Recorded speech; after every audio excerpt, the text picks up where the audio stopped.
Maka dari itu sesuai Undang-Undang Negara pasal 27 ayat 3. Siapa yang tahu pasal 27 ayat 3?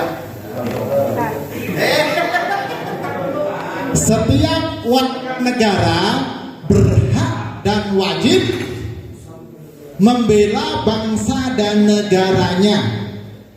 Pasal 27 ayat 3. Next, Pak. Next. Penting-pentingnya aja ya. Ya, next. Next. Ya. Pasal 27 ayat 3. Setiap warga negara berhak dan wajib untuk membela bangsa negaranya. Gimana caranya berbela negara?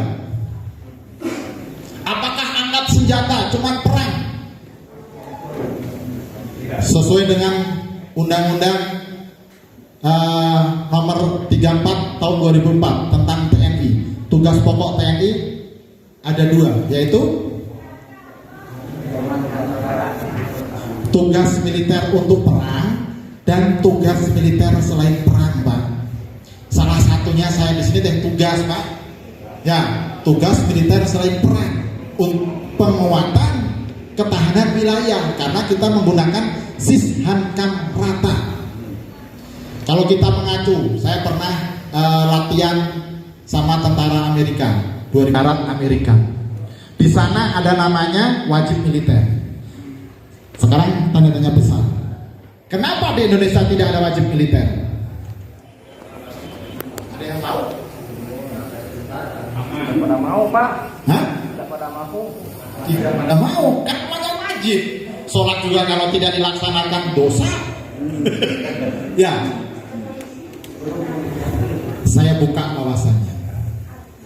Negara kita adalah negara berkembang. Mendidik tentara bukan murah. Dari mulai ujung kaki sampai ujung kepala. Saya dilahirkan dari Bintara, Pak. Pendidikan selama 1 tahun. Sekali nembak habisnya 250 butir peluru. Sekali bekal pokok. Bayangin. Dari segi nembak, belum makannya, ya, belum pakaian seragamnya. Daripada untuk melaksanakan wajib militer, karena negara kita negara berkembang, kita gunakan Sishankam rata, sistem pertahanan rakyat semesta. Yang menjadi komponen utama TNI. Semua termasuk salah satunya adalah rakyat yang terlatih. Masuk dalam organisasi rapi. Tatkala suatu negara kita diserang, tadi saya urutkan ke Undang-Undang nomor 34. Tugas pokok TNI, salah satunya tugas untuk perang. Apabila negara ada ancaman dari luar, berarti Bapak Ibu semua siap untuk perang. Maksudnya seperti itu. Ya. Jadi untuk tadi pasal 20 ayat 3, setiap warga negara berhak wajib membela bangsa negaranya. Membela negara bukan hanya angkat senjata tatkala dalam kondisi damai. Contohnya seperti Pak Lilik sebagai guru. Ya, Bapak sebagai guru mengajar dengan baik. Ya, sesuai dengan profesi masing-masing.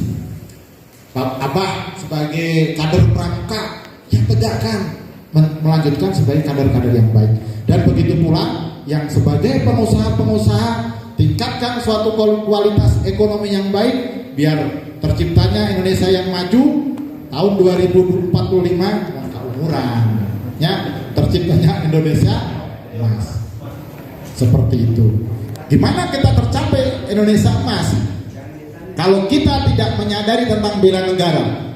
Saat sekarang ada ancaman yang namanya narkoba.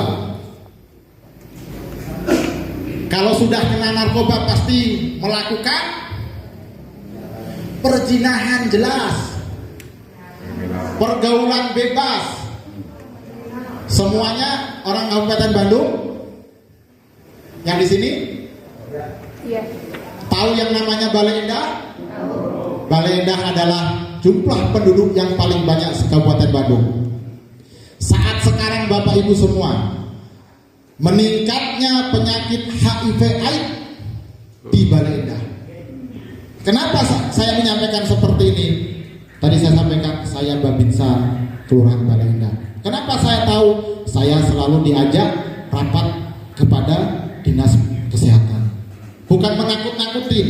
Justru ini saya sampaikan sebagai kantor kita sebagai orang tua bisa menceritakan kepada saudara-saudara kita, kepada rekan-rekan kita, itu udah merupakan sujud bela negara, mencegah kejelekan, mencegah kemurkaan. Bayangin, Bale Endah meningkat HIV/AIDS sampai ada amin naudzubillah kelas sekolah SMA sudah terpapar HIV/AIDS positif. Mau dibawa kemana negara kita?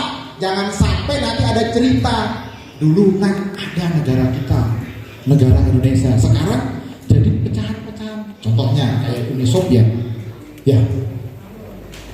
Maka dari itu saya gugah Bapak Ibu semua, saya bakar semangatnya dari sekarang. Oh, ternyata bela negara itu bukan hanya angkat senjata, kita mengajak kebaikan menuju 2045 sebagai Indonesia Emas sudah merupakan bela negara. Ya, tepuk tangan.